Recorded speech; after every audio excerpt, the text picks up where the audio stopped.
Hello and welcome to Farscape. A fun-filled Farscape fancast by a fervent fan. And a frankly fascinated first-timer. I'm Kaki. I'm Kay, and this is the story Farscape. Well, it is very Farscape again. Yes. Season 3, Episode 17, The Choice. We all knew it was coming. Hey, actually, in all seriousness, should we do a little sort of content warning? Because it does deal with some heavy themes. Yes. I assume that everyone has seen it at this point, but this is the episode that does deal with depression for Aeryn and the processing of grief, and even, I think, the consideration of self-harm. Yes, and suicide, perhaps. Oh, well, okay. I guess we've done the content warning here. Yeah, exactly. Now. Like, if that's something that you're sensitive to, then, like, brace yourself, but that's what this episode is about. It's, well... Let's see what our listeners think that it's about. Okay, here we go. Here on the emo planet, characters return, or do they? Ooh. Characters who weren't characters before return, or do they? In this pseudo clip show, an intervention goes bad, assassinations are hard, and Aeryn is bidden to start the reactor. Thank you, MatthewB. I like that one. Mom, Dad, this is my boyfriend, Crichton. Yes, he's dead. Okay, he's my dead ghost boyfriend. You hate him. You hated everyone I've dated. That's it. I'm running away. Thanks, Blackrain. Wow. An acting masterclass from Claudia Black gives us ghostly flashbacks and echoes of previous seasons with a reenactment of a choice for added angst. Thank you, Lucy. Oh, yeah. Good point. Oh, I like this one. A manic, Banic, and a surprisingly reasonable slug attempt to get a mourning friend back aboard the ship, but chaos ensues as a few unexpected visitors arrive with another slug in a backpack. Thanks, Going Metal 799. Oh, yeah, we've just received a bunch of synopses from Going Metal 799. Oh, excellent. 799. It's almost like 790 from Lex. Oh, was that a planet or a... 790 was the robot head. Oh, right, yes, him. Yes. All night by the Zev I lay, all night by the Zev. Very good. Deep cut. We've got to do that as a greatest hiatus one of these days. But in the meantime, this is an episode that I've been sort of looking forward to and dreading. I didn't really have very clear memories of what happens except for some key imagery, which is, well, if we jump into the episode... Prepare the starburst!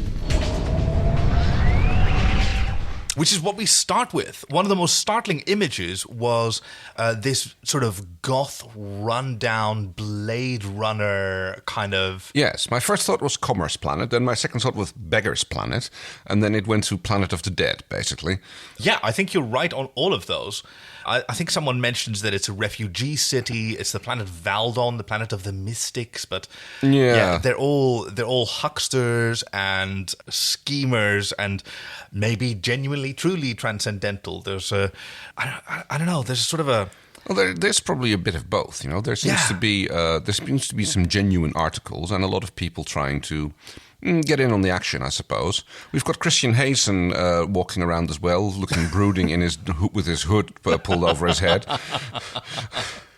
Yes, I know what you're talking about. I do think that's actually Aeryn. Probably in her velour hood and a velour gown. I think this is the first time that we've seen her in a dress. She's showing some leg in this episode. Claudia Black talked about what a weird experience that was after, like, her costumes have always had to be very practical because she did a lot of stunts. Her and Ben both, like that. Wearing leather is not just for style, it's also a good way to hide the padding that they need to protect themselves. Yes, and leather itself is a good protector against scuffs and scrapes and all kind of things. And so to actually be in a gown was quite a choice because she has her hair down, she has some goth makeup suggesting, that she hasn't been sleeping much. And in the middle of this marketplace full of weirdos stands an Earpling. He's soaking wet, and he's just sort of standing there saying nothing, and she passes by. It's such a striking image. Yeah, it kind of had me wondering. It's like, okay, wait, is this which John is this? At this point, we don't really know yet that this is a planet of the dead and a planet of ghosts and such. Yep. So you're sitting there like, okay, is this the other John, or what's going on here? And I didn't actually recognize that for being Aeryn in the robe. I mean, it kind of could have been, but it didn't really click to me that was actually Aeryn. It was well hidden, right? Yeah. Looking back on it, what do you think about does the image of John, like, What do you think about when you see him? Oh, it's very much a bewildered looking John standing there wondering if he is now in the afterlife. And this is not what he expected of it. Oh, I like that. That was kind of the thought that went through my head when I saw him standing there like that. Maybe this is the place of souls where they cross over and something like that. You know, maybe this is purgatory or... Oh, that's fascinating. Which it kind of is, you know, honestly, if you think about it. I mean, I think the original reading was that this is Aeryn's projection of him. Because this is a very specific moment. This is a moment from a human reaction in season 1.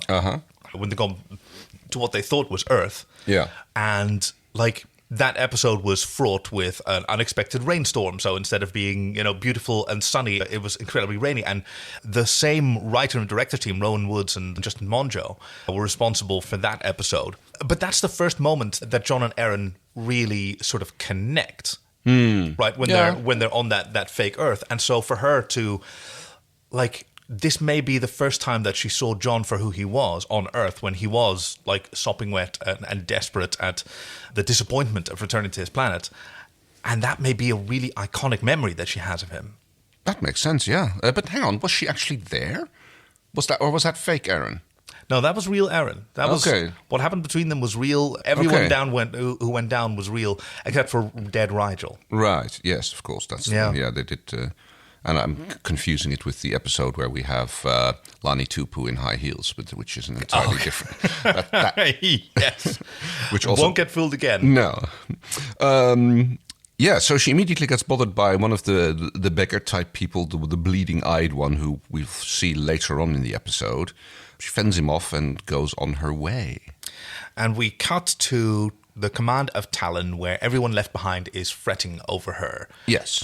Crace, Stark, and Rigel are arguing that she's gone down there to this planet Valdon. They're extremely worried about her. Stark and Crace are blaming each other for smothering her, and that they're both accusing each other as well of like trying to move in on her, I suppose, a little bit. Yeah, and justifiably so. And Rigel, voice of reason Rigel. You stupid, selfish knack-knocks. Aeryn has made it clear she wants nothing to do with any of us. She wants no part of your plan to find Moya. You can't leave her on Veldon. He's just kind of fed up with it, I guess. Yeah. He's sort of like Chiana on the party planet, explaining to them no, she's escaping from you. Yes, both of you. Both of you, yeah. She just does not want to be here. We can see that she's moved into Starbuck's apartment on New Capricorn. Sick Battlestar Galactica reference, bro. Oh, I'm going all over the place with the references this time. I mean, it's great, right? You've got neon outside. You've got these searchlights coming from below. That must be so annoying, having a searchlight like that sweep in through your window like every 30 seconds. I guess that's why it's such a cheap apartment in a rundown hotel. Makes sense, yeah. And she's doing this wonderful thing. She's sitting on the edge of the balcony, just throwing bottles of Felip nectar over the edge. Oh yes, another callback to a human reaction. Oh yeah, where he gives her beer for the first time, and she says, "Oh, it tastes just like Felip nectar." So that's what she's drinking now. Yeah, possibly in more memory type things. Yes, she's clearly not having a good time. No, it's not specifically said that she's contemplating self-harm, but she's holding this weapon. She's sitting on the ledge. So I'm not entirely sure how that goes, because at this point, she's clearly making a choice, and then she walks up to the spiritual switchboard, which is just cleverly disguised as a payphone. Dial 9 for ghost, and tells them that she wants someone on the other side, that she wants to get in touch with a deceased person. And well, presumably she's speaking with the hotel manager who offered to put her in touch with a psychic. I like my thoughts better. Yes. Because she asked to speak to Talon Lichak. Right, which is it's a bit of a fake out, I suppose, but it did catch me off guard, because the obvious choice would be that she wants to talk to Crichton. Yeah. But no, she wants to speak to her dead father. Who, as we're reminded in the sort of flashback, that as a child she was visited by her mother, and she later learned that had consequences, that her mother had to make a choice between killing Aeryn and killing her father as a sort of brutal proof of loyalty. Yes, a way to redeem herself from having a child out of wedlock or out of orders. Yeah, or out of love. Yeah. As was the case. Yeah. So after the break, we get our first of many flashbacks where she sees John, this time in the guise of him on the planet on the other side of the time anomaly, or was it a wormhole? It was the one that opened only once every 50 cycles on the other side, and it like every few arns on this side. That was in the locket. Yes, when Talon was caught in some sort of a web type thing, and it was slowly encroaching on them, and they had to get a way out. Sorry, it was Moya, not Talon, of course. Very good, very good. Yeah, a sort of timeline which was supposedly erased. Yes, but she apparently still remembers. At the end, they opened the locket, and it was dust inside, and they were both very confused, and they had no idea, and we were supposed to, like, it was all gone, but apparently, like... This is where my hypothesis that the John that she sees is actually her own memory kind of already falls apart, because she couldn't have remembered this. Unless she does. Unless there is some sort of timey-wimey, spacey-wacey. Okay. Maybe. What do you think? I really like that. You mentioned that earlier, that you thought that this image of John was like his confusion in purgatory. Well, that's how it keyed for me. That's how it looked to me from the first few moments of seeing him standing around like that. Yeah, and what's great is like... with the look of confusion on his face. This really supports that, because we have old John speaking to Aeryn directly, asking her to touch him. What are you talking about? Touch me. Don't be afraid, girl. I ain't gonna bite. Touch me. Remember it all. And saying that he remembers everything, as if, like, if this is Ghost John, then he's gaining access to the memories of a lifetime that was lived outside of time, that as he was living he couldn't have remembered, but now that he's dead he can. Possible. And more, like, if I have to, after viewing the rest of the episode, I think it's more her memories, especially the way, well, I could jump right towards the end, but... Well, so you think that she's remembering the events of the locket somehow, right? Despite the fact that happened in a sort of time loop that got resolved. I mean, okay, I'm going to jump right to the end here anyway. Okay, because do it. The way she refuses to heed his call right at the end, and then refuses to listen to the seer, suggests to me that it was in her head, and because she dismisses him as her own thoughts, that tells him to go away. Our time is over, and then she refuses the offer that the seer makes to make an actual attempt to. Okay, but now we'll get there. There's a lot to discuss about this episode. It's a hugely. It's not a divisive episode by any means. Everybody believes that this is a masterpiece. Certainly on behalf of Claudia Black, despite the fact that it was a really tight production. They could only have one set. They had to do it in 6 days. Wow! When you really think about it.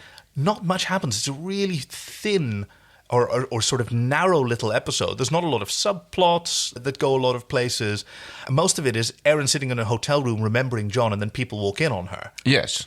Right? That's the majority of the episode. There is the Talon's command, there is the hotel room, and there's the plaza outside the hotel room, and that's it for locations. Which I bet is actually the same set. Like the hotel room and the plaza. Oh, yeah, that's the hotel room's rolled off in a corner of the plaza or something like that. Yeah, or overlooking it. I mean, the hotel room would need to be raised in order to have those beams shining up that's a good point. And people to fall down. Yeah. But yes, she decides to go a-wandering, and she meets with the person that is supposedly going to be able to get her into contact. Oh, no, he wanders into a room, that's it. Oh, I was so close. When you said she goes a-wandering, there it is. I'll go no more a-roving. Remember, that was his song? It was. And she meets this weirdo. Yeah, so he's got a half insectoid face, half human. Apparently he's the one who can get her in touch with her dead father, and then he reveals... If I may ask, what business have you with Talon Lichak? I was his daughter. So, can you contact him? I can do more than that. I am Talon Lichak. He claims he had sort of genetic surgery to alter his appearance. Face. Yeah, he could have gone for a little bit more uniform look, I guess, but... Yeah, I think he's like halfway through the process. It's a slow genetic transformation. Well, it's taken 20 cycles, so yeah. so far. I mean, assuming you're right. Yeah, it's not something that he would have stuck around quite with so long. No, or maybe he could only afford half. That's not how genetics work. Isn't it? I don't think so. Okay, so how does it go when you have your genetic structure altered? Well, why would it work on only half your face? Why would it work on everything at once? Because genes, like, they spread throughout your body. That's like, it's not like you buy half a pair of trousers. It's like your genetic code is kind of uniform throughout your body. So if you modify it... Is it? It's not. There are cells in your brains that have significant genetic variations compared to one another. Turns out, like, DNA is not so consistent. And also, like, sorry, I'm coming at you pretty hard, but we have no idea how their genetic science works. Like, it might be a pill that you swallow, and if it gets stuck in your neck, well, you get 2 necks now. Hey, tell me that's wild for Farscape. Tell me that would never happen in Farscape. It might be a Hox gene thing. What's a Hox gene? That's those are like very, very primal genes that determine body shape. Oh, yeah. Like in insects, as I understand it, arthropod insects are all like genetically like millipedes, right? Right, yes. They have all basically each segment with legs, segment with legs, segment with legs. And then different ones are sort of adapted. And it's the Hox genes that do that. It's the Hox genes that overrides the segment for and legs to become antenna or mandibles. And if through some Earth-based genetic manipulation, like you remove or alter those Hox genes, then you can birth like a grasshopper with legs instead of mouth parts and legs instead of antenna, because that's basically what they originally are. Interesting. Yeah. Anyway, back to our planet of gloom. Stark and Rigel are going down on the planet to try and find Aeryn. They go to the one place where everybody goes to on the planet when you go down to a planet. Yes, although Rigel does do a little hand-waving of that. We've been all over this stinking city. Now we're in some kind of knacky hotel. Stark's meeting every cousin and furbot he ever knew. It's a planet of Starks down here. So I like that. Apparently they have been searching for quite a bit. But it is the one bar on the planet that you go to and ask around. Have you seen this one? Oh, no, it's not on this planet then. Although, again, later on there's a reference to, oh, well, no, she might be in the hotel on the other side of the city. Oh, we're not going to go all the way there. Yes, but after I've been all over the planet, but yeah. Speaking of all the way there, I love Rigel moving through a crowd because we know that there are 5 people ducking underneath. Scurrying around. Right, and all of these people in the foreground and the background and the sort of objects all around, all of that is just to hide that there's 5 pretty tall dudes operating this little puppet. Maybe they had a trench or something like that for them to move through, as you often do with puppeteers. Oh yeah, good point. But yeah, he gets accosted by the same bloody-eyed person. Or is that later? No, it's right here. Yeah. You're right. And this person says, "Oh, I can put you in touch with the dead. You must pay me. I'll tell you who your fortune, but you must pay me." And then he throws a name at him, apparently of a long dead lover of his, Keller. A name that we haven't heard before, I don't think, but it freezes Rigel in his tracks because he's probably never talked about her to anyone. Unlikely, yes. It's probably hundreds of cycles ago. Definitely. And this mystic says, oh, she forgives you, and she knows that you can... Like, all of these details are being thrown at him. And it definitely unsettles him. Yeah. I do sort of respect that he still rejects him. Oh, of course. I mean, Rigel's way too pragmatic to fall for some peddler of weird schemes like that, even though it is information that he couldn't possibly know. He's now like, okay, something's on. I'm not going to fall for that. Yeah, so they're scurrying around looking for Aeryn, and we pass a familiar face. Did you recognize her? Oh, yes, well, Aeryn's mother. Yeah, did you recognize her in this little... It's almost blinking you'll miss it. Really? Oh, yeah. Oh, good on you. I hadn't recognized her at all, even knowing that she'd be in there. Meanwhile, Aeryn is talking to her father, who is trying to prove the fact that he is in fact her father by using a genetic test or a blood test sample. And I'm sitting there like, that couldn't be faked at all. Right.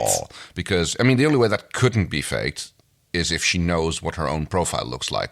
Yeah. Otherwise, it's just like, scan the same thing twice. So, yeah, I'm sitting here like, scan it's on a him scam. and run the print out, and she does a scan and just print out. Oh, my God, they match. Yeah. Oh, my God, that's amazing. Oh, you could do this 100 times and it would still match. And it's like, it just screams con man at this point.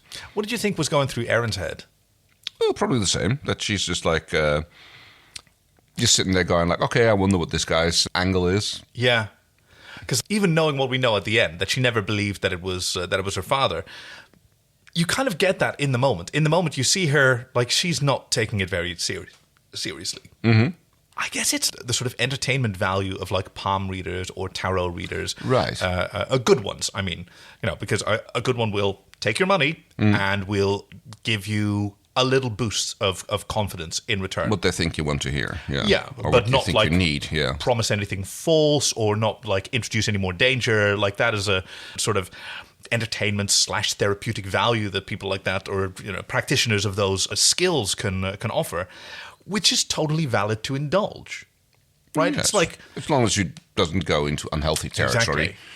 But it's sort of like buying a lottery ticket. You don't buy a lottery ticket for the millions and millions of. You buy it for just the indulgence of the little fantasy, right? And you have a few days where you can sort of imagine what it would be like, and that's worth a bit of money. Yep. But she's like, look at her face. She's not buying it. No. Her performance throughout this, we've got to say it, is absolutely incredible. Oh, fantastic. The previous episode as well. I mean, they were leaning very heavily on Claudia Black's acting talent here. Especially because it's so reserved. It's so internalized. You really have to work to sort of figure out what's going through her mind. Because she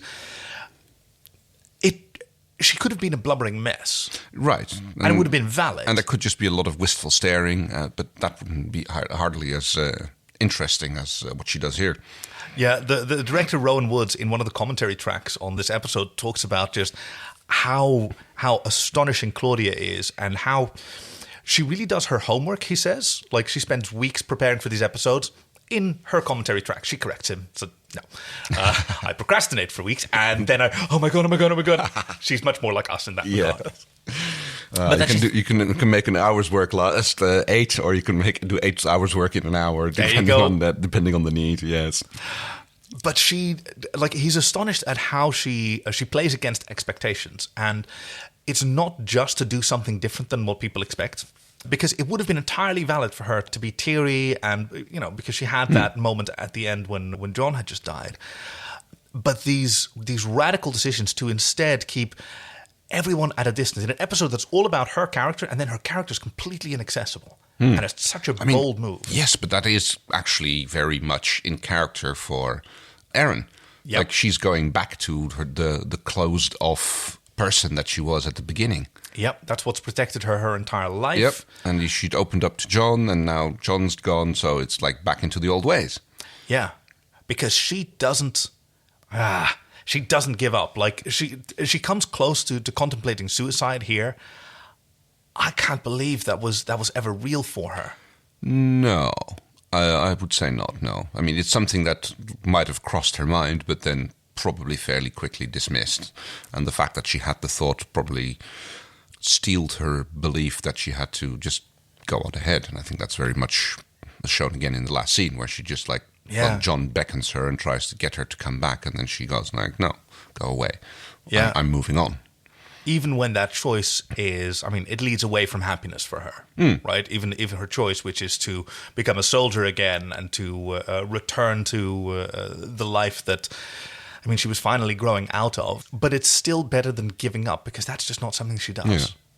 Well, at one point during one of the scenes, she says, okay, this is my home now. She makes it look like she's going to stay here and live here. Oh, yeah. Presumably to be able to be around John's ghost. But in the end, she decides that that's not what's going to happen. But Rigel and Stark, in the meanwhile, are still trying to find... I was going to say Claudia, but I mean Aeryn, of course. I warned you that this planet had dark powers. You're full of yachts.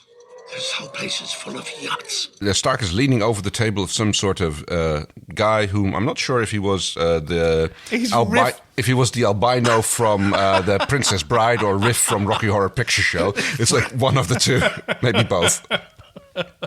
Because he shows off his security system, which is these spikes that come out of the desk. Which is protection and mutilation in one. Ha ha. Oh, very useful. Apparently he's a dead body merchant. Are you here to buy dead bodies? You've got to outbid him. He buys all his from me. Yeah, there's a diagnosis in the background who apparently gets his corpses very fresh. Yes, from him. He only buys from me. I wonder if that's supposed to be our, diagnosis. Did they die? The Diagnostian on the ice planet died, yes.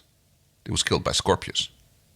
Yes. Did they, though? Yes. Yes, very much so. Scorpius, they took the mask off and then... Yes, but Grunchlick came back with another Diagnostian later, right? Right. But, you know... Yeah. Anyway, yeah, there's a little bit of talking. I love the interaction between Stark and Rigel here, when just like Stark just grabs Rigel's hand and squeezes it very hard whenever he says something that he doesn't want him to say. And he says it anyway. And he says it, well, it's Rigel, of course he does. I love this hotel guy. He is so unhelpful. Well, no, he's the one who tells him that they should try it on the hotel on the other side of the city. Yeah. He knows Aeryn's there. He knows that there's a Sebastian there. That's his hotel that she is in, and he sends them off anyway. Presumably because he's in cahoots with Aeryn's mom, but... As are a lot of people. That's what they discover when they turn a corner, and Stark is saying, oh, please don't see us, please don't see us, please don't see us. And Rigel thinks that he's seeing more hallucinations of Zan, because he's been hearing Zan's voice. Yes, he's been trying to follow Zan's voice and find her. But no, it's Aeryn's mom stabbing the bloody-eyed guy, because he has served his purpose and now he's dead. She's paid him a lot of money. She's paid all of them a lot of money. Apparently, like, bribing or hiring a lot of these people to run a scam. Yes. And his sort of greed in going up after the slug, as she calls Rigel, gets him stabbed with one of those spacey sci-fi knives. Yeah, I've seen worse. I mean, the one that Aeryn holds is worse, because that's like one straight edge and one curved edge. And this is just like almost a Klingon-esque blade that she's holding. I know, it's got so many like burrs, and like, it's the kind of thing that one buys at a Ren fair when one's had a bit of mead. Yes. Having seen this, Rigel and Stark immediately go back to Moya, and next we see Crais being pinned down with a gun under his chin, being interrogated by Stark. A very pissed off Stark. Crichton was right. You never killed Zelax. Get them off me. Let me up. The only time we're letting you up is when we flush you out the airlock. What happened to Zelax? Tell us. Let me up. Very impressive that they're able to overcome and pin down Crais on the command of Talon, where there's normally defenses. You'd think so, yes. But yeah, the question is, why is Zelax alive? Yeah, we saw her, so you did betray us. And Crais was like, well, I cut a deal, you know. She was going to... So apparently, if he'd killed her, they were going to sell another retrieval squad and another and another and another. Yep. But now he made a deal with her that he would let her live, and in exchange, she would be exiled, and they would tell her that she... I'm not entirely sure what the benefit for her was in this. Exactly. She gets her life. Yeah. What makes you think she's interested in her life? In that whole episode that you've seen, you were there. So yeah, come on, Crais, that was weak sauce. Did you really think she'd keep her word? Yeah. But again, like, what is going on? Like, why is she here? Has she been following them? How did she end up on this planet? How has she had time to... I mean, we don't know how long Aeryn's been there. But I mean, it takes some time to set up a scam like this that she's been running. So either maybe she followed them. We don't know. She must have done. Yeah. The alternative is that Crais is still in cahoots with her now. Right. But that doesn't seem like there's anything in it for either of them. No, but it does make it weird. So right, he wouldn't conspire against Aeryn. Or would he? Or would he? Oh. See, now you're thinking with Farscape. Well, he probably wouldn't. He's still trying to get into her pants, I suppose. Yeah. As is Stark in his own creepy way. He is. Aeryn is meanwhile talking to her dad, quote unquote. Yes, who says that he'll return with someone at the full of the moon to once again visit her in her hotel room with someone else who will put her in touch with Crichton, I think is the promise. Yes. She goes to talk to Riff and extract some information from him. Yes, she wants to know what the deal is with Talon, whether he's seen him around, and she has to bribe him with a few of those Brandar tiles. Mm-hmm. Handy that when the crew split up, they each got their money back with them. Yes. Yeah, that's a useful resource to have, and nothing conclusive. No, he's been around for a few cycles. No, I don't know. We're all hiding here. So, yeah, he's also on the pay, of course. But Stark, in the meantime, helps a dying woman, I think it is, to pass on to the next life. Yes, which gains him the intelligence that Aeryn is here in the neighborhood. A Sebastian woman has been seen. There's some fun bit of arguing because Crais at this point is in cuffs, and he would like to not be in cuffs. Yes. Get these off me. You're not a child like he is. How can I help you if I'm cuffed?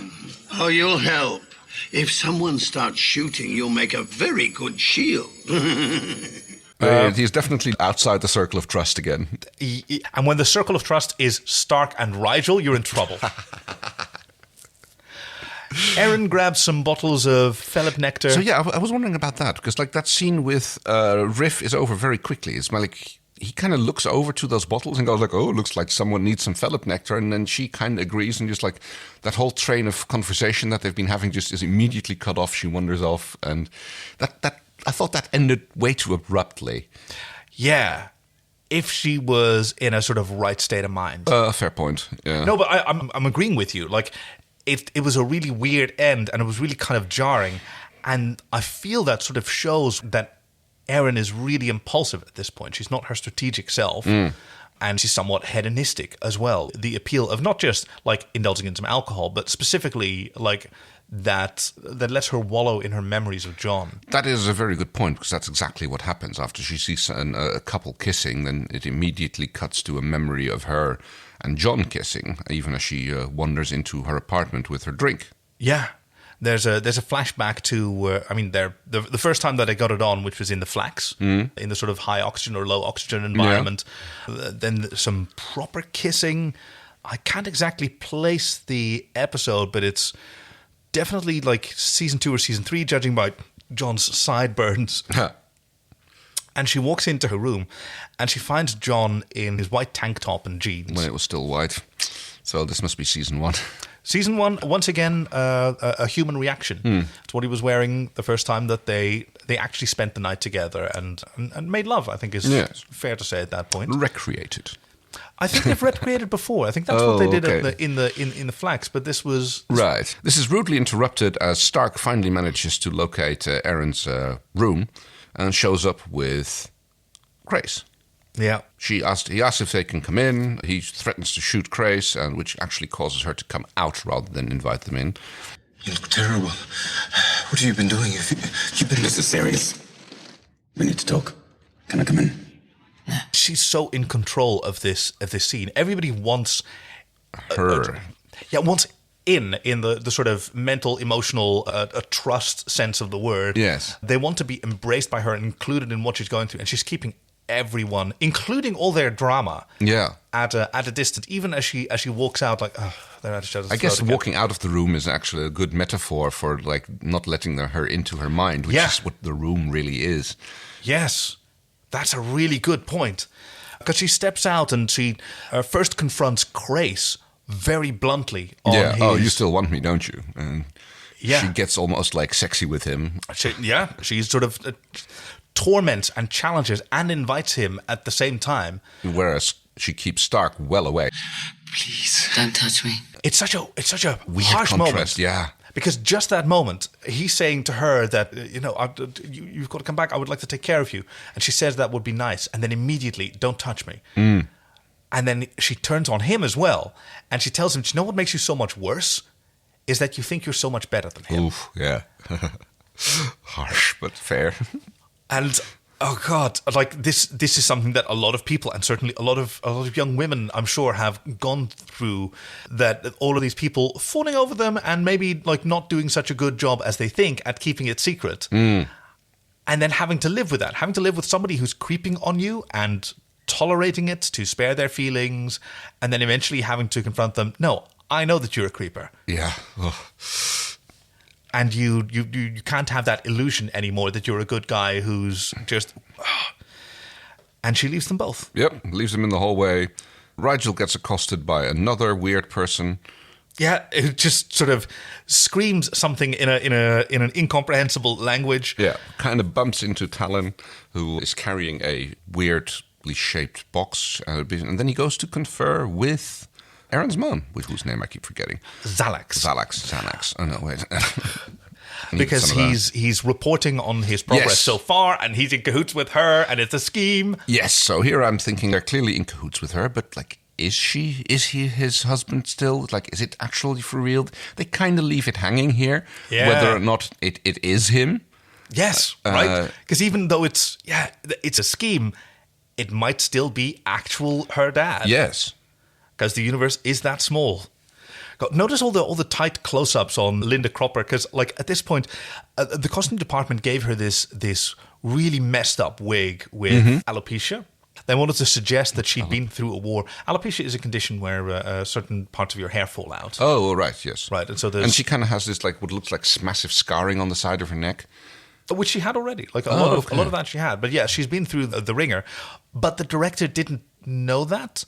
And so he was actually trying to shoot around the sort of messed up hair, because she's a beautiful woman and a very respected actress is Linda Cropper, until like after the second day of shooting, it was Claudia who sort of mentioned it, like, you know that she's supposed to look like that, right? You know that's supposed to... Oh, okay, yeah. But yes, they have a little head-to-head, and Talon says like, oh, well, this will take care of her. Yes, and don't miss. Yeah, which... That even come back? Okay, yes, it did. We'll get there. Okay. Yep. Because back up in the room, Aeryn is... I think this is the closest that she's come to. She's standing out on the ledge, looking down at the traffic below, and it's quite high up. Yelling Crichton's name. Yeah, the imagery is beautiful. It's this Blade Runner planet that's full of smog and cars and neon lights and those searchlights. It's amazing. And in fact, as she's standing there, Crichton does kind of come back, because he's back in his tank top, and he's sitting there, and we get this really weird scene where she moves in on him and starts to kiss him, but then they swap places. And then she's sitting there in a white top, and he's like kissing her shoulder and moving in closer, and it swaps back and forth a few times. It's brilliant. Those are flashbacks from a human reaction. Yeah. So this is the scene from a human reaction where she's sitting there drinking beer, and he leans in and nuzzles her and shows his affection to her, and she returns, and like that's the first time they became really close. And like her sort of vision of the day, it's sort of reversed. He's sitting on the other side, and she's the one who's leaning in. She's the one who's giving in to her need for him, in spite of her depression and being closed off. It's absolutely remarkable. And then as it comes to the kiss, she turns out to be just drunkenly nuzzling up against the windowsill. Oh, God. And she grabs another bottle. Yep. So this is what kind of cemented in my head that the John we are seeing in the apartment is just in her head. He's not an actual ghost. Right. Yeah. It's just her memory of him, her projections, and so yes, it's really fascinating though, isn't it? Brilliant. And then Rigel comes up. Yes, he's a bit like uncomfortable being so high up in his throne sled.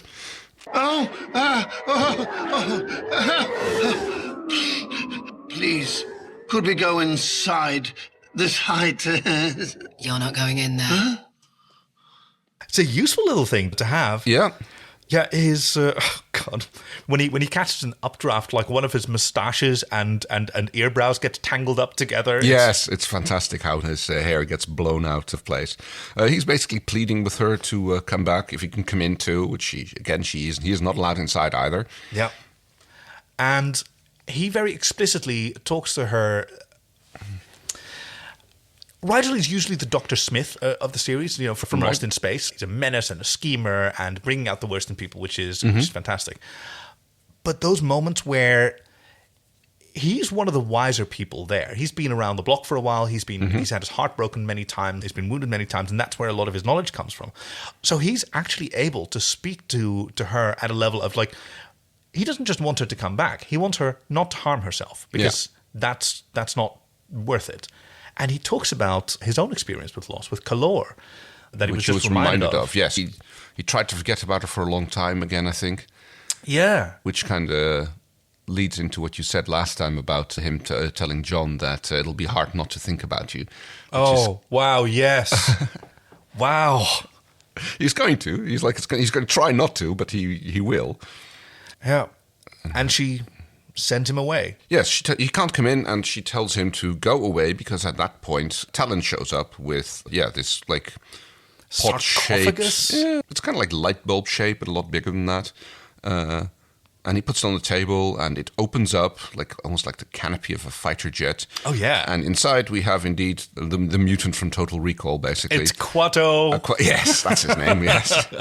I think one of the original, like, sort of sketches and designs between the director and Dave Elsey, the head of the Creature Shop, was that it was going to be like a human head, and that he, someone would set it down and then open it up, and then there'd be a dude who'd be, stuck under the table, and it would be a severed head doing the talking. And Dave says, no, I'll do something even more fun. But just trust me. And this moment when it opens up, that was the first time that Claudia Black actually saw it. So I heard sort of like applauding and like, wow. Yes, it's a bit of a creeper as well. Soft. Touch me soft. Yeah.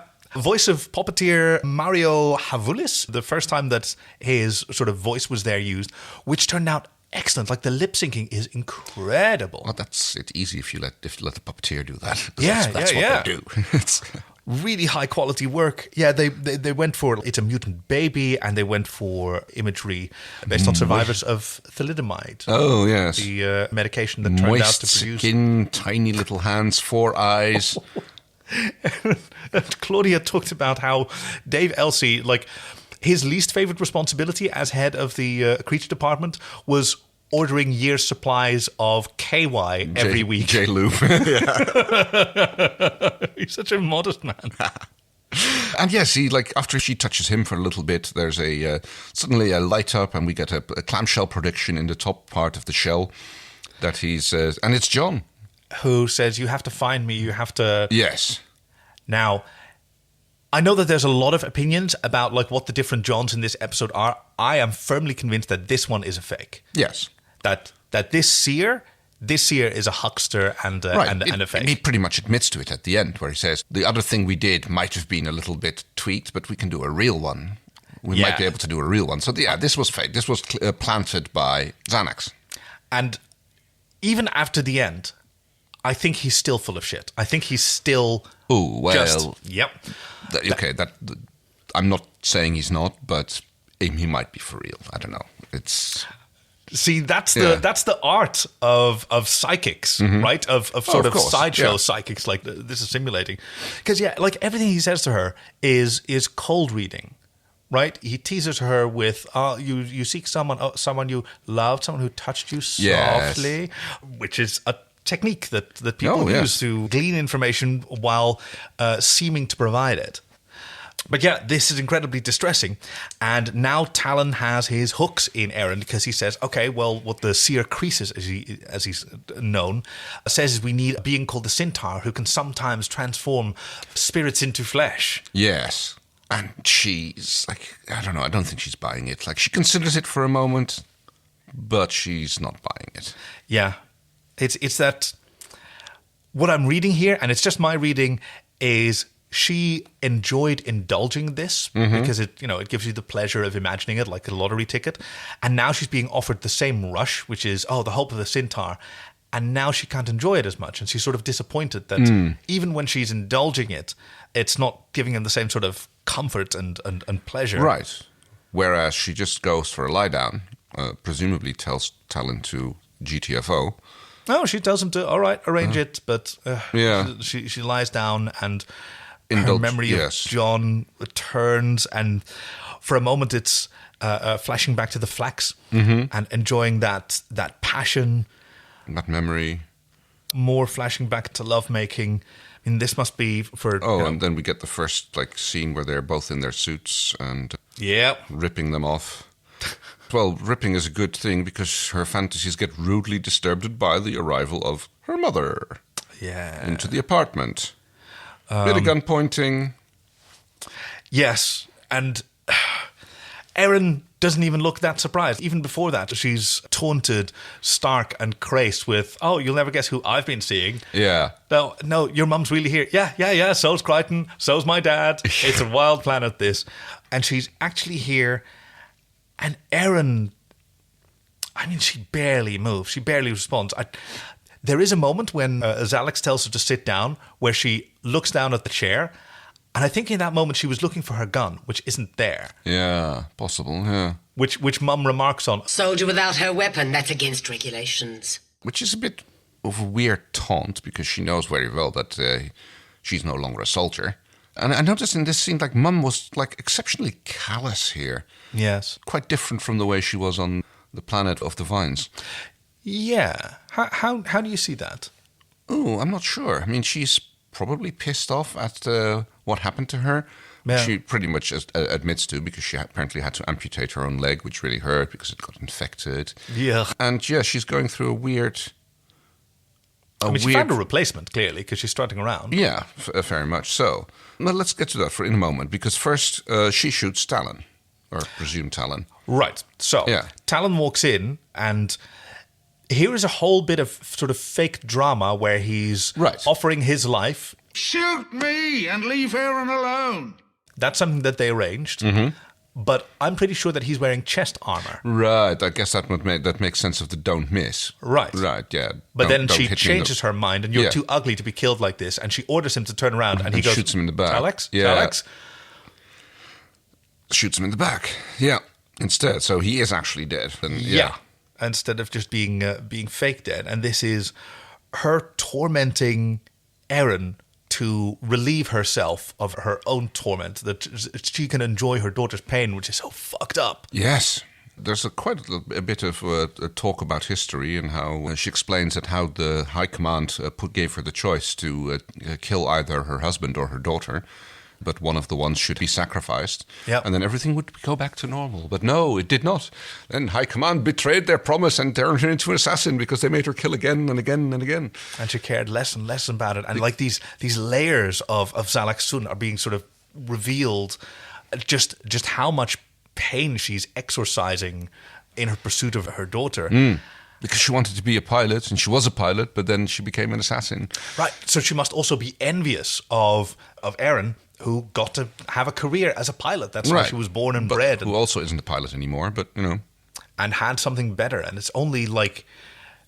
They couldn't resolve that on the Planet of the Vines because she still had John. And Aeryn had something that Alex could never have and desperately wanted.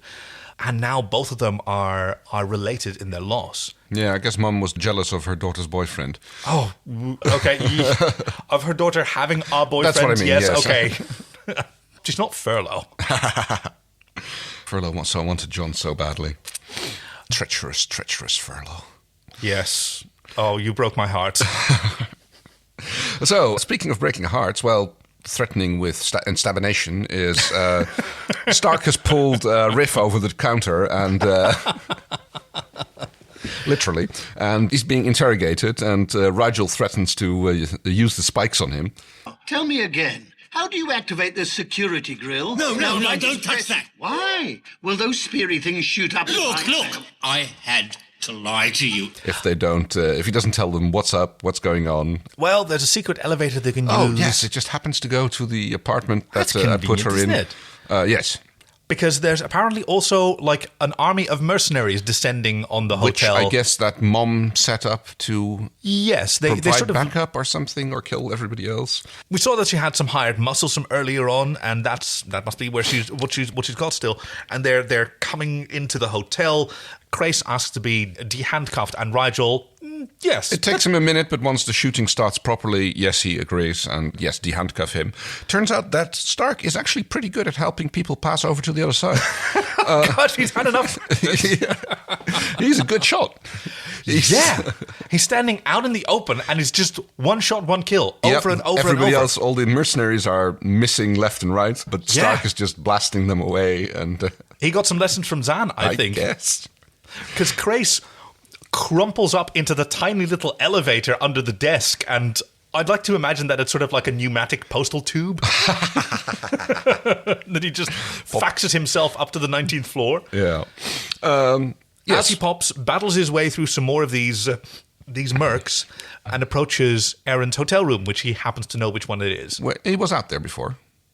Grace? Oh, yes, of course. Yeah, of course he was. Very good. Meanwhile, Mum and daughter are still having a little heart-to-heart in the hotel room, and they stand there out on the balcony. Yes. Aeryn stands there, and Aeryn invites Mum. Why don't you come out here a bit closer? It might make it easier for you. Here. You can't miss from here. Unless you want to.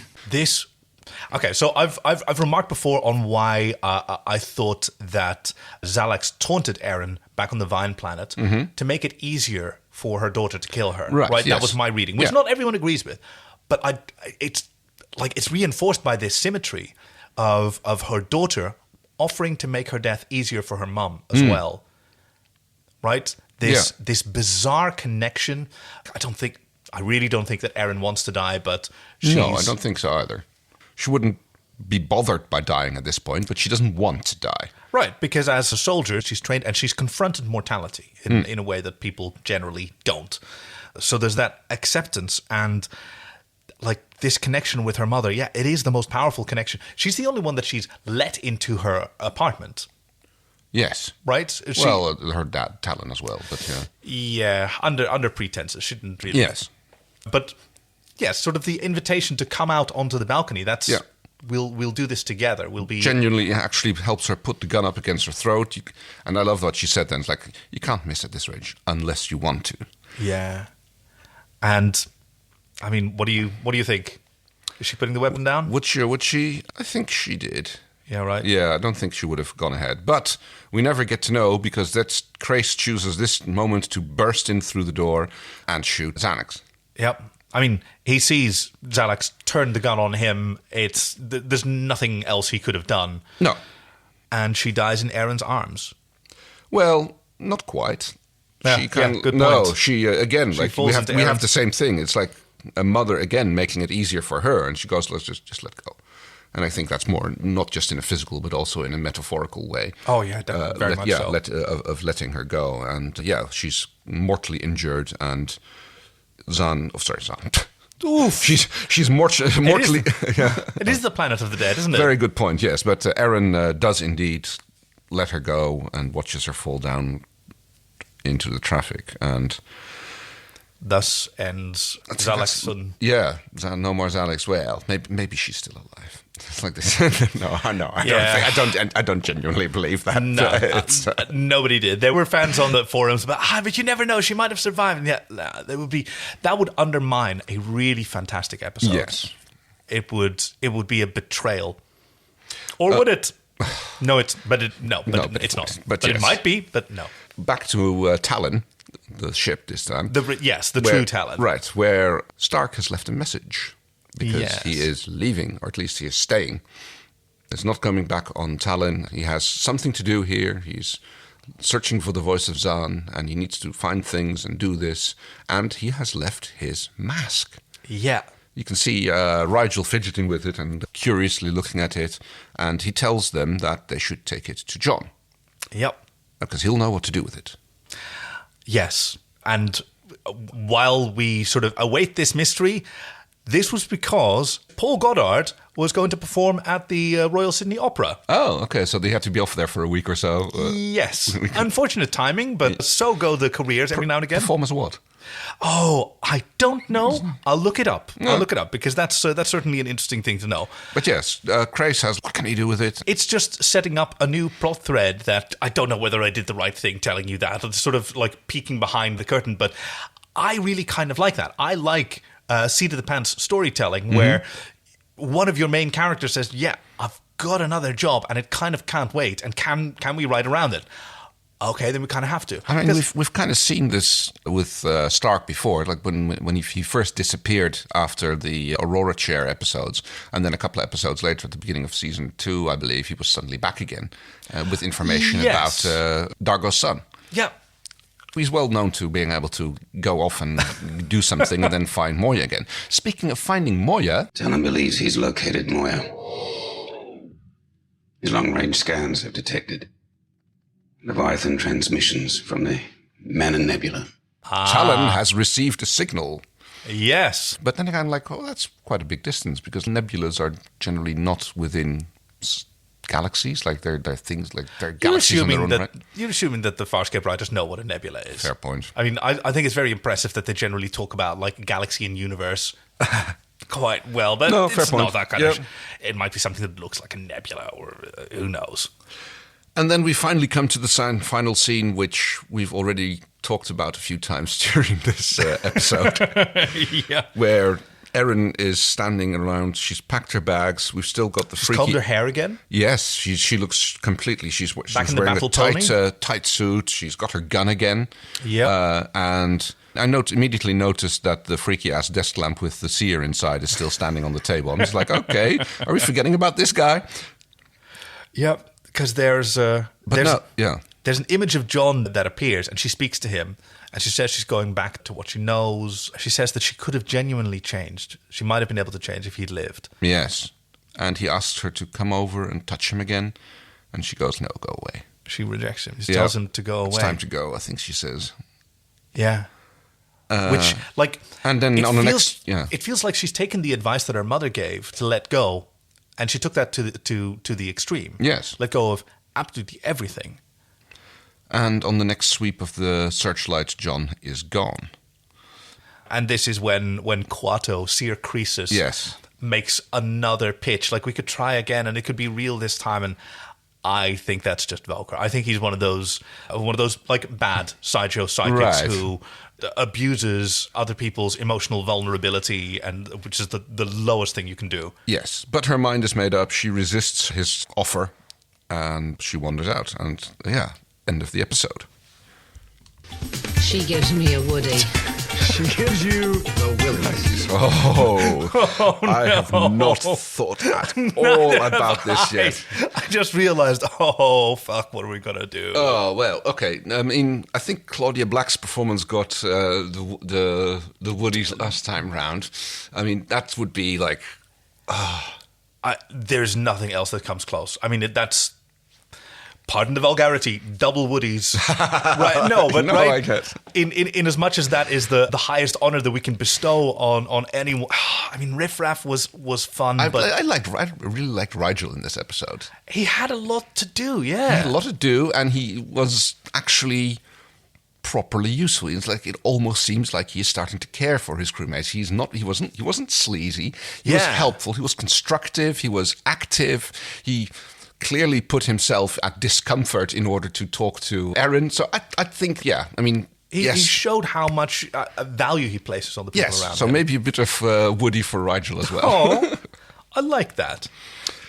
Willies. Ooh. I mean, Quato is like he just looked, as in he actually genuinely gives me the willies, as in, not that it was a bad performance. No, he was like, Dave Elsie would be very proud. Yes, I think so. Yeah, that would be. So I guess you don't want to see a great big full-page close-up from the Creatures of Farscape book of... Well, I'll look at it, but... Okay, well, here it comes. Oh, yes. Yeah. It's like, almost like insect-like arms with a double... chicken wing arms. That's what it's like. Right? It's chicken wing chicken arms. Tandoori.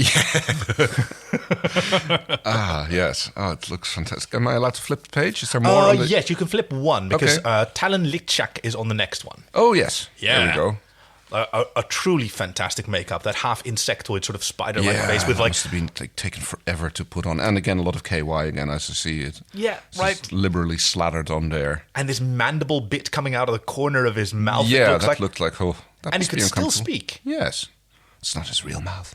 If I had a penny. This is fantastic, yes. Right. Thank you once again to our supporters. You haven't given a Woody yet. Willy yet. No, Willy's from you yet. No. Well, for me, it's going to be Seer Croesus as well, but for a different reason. Because I think he's one of the bag. abusive, manipulative, psychic pretenders, which is abusing other people's grief. It's just my reading. I don't know whether everybody's on board. I know that the writer and the director, like everybody, was really crazy about Seer Croesus, and it was such a cool it's a fantastic character. It's just like not all fantastic characters are good characters, as in. Yeah. Sometimes sleazebags and bad guys are good characters. Yeah, there were conversations had about bringing Seer Croesus on board, and maybe as a replacement for Stark during his opera tour. Or I think Justin Monjo even joked about having a spin-off show. Oh wow! There was a little bit of envy about Stark because Justin Monjo had proposed that Crichton needed a cellmate in the Aurora chair, which was initially opposed and was later added, but that was in an episode. I mean, it was a different writer who wrote that. So he got the credit for this, and the residual royalties for this character anytime that he appeared, which was Stark. Yes. So even though it was Justin Monjo's idea, he didn't get the royalties on it. And so I'm sure he wouldn't have minded if this character that he created, Seer Croesus, also became a thing. Or had his own little spin-off going around the universe. Yeah. Writing long. All right.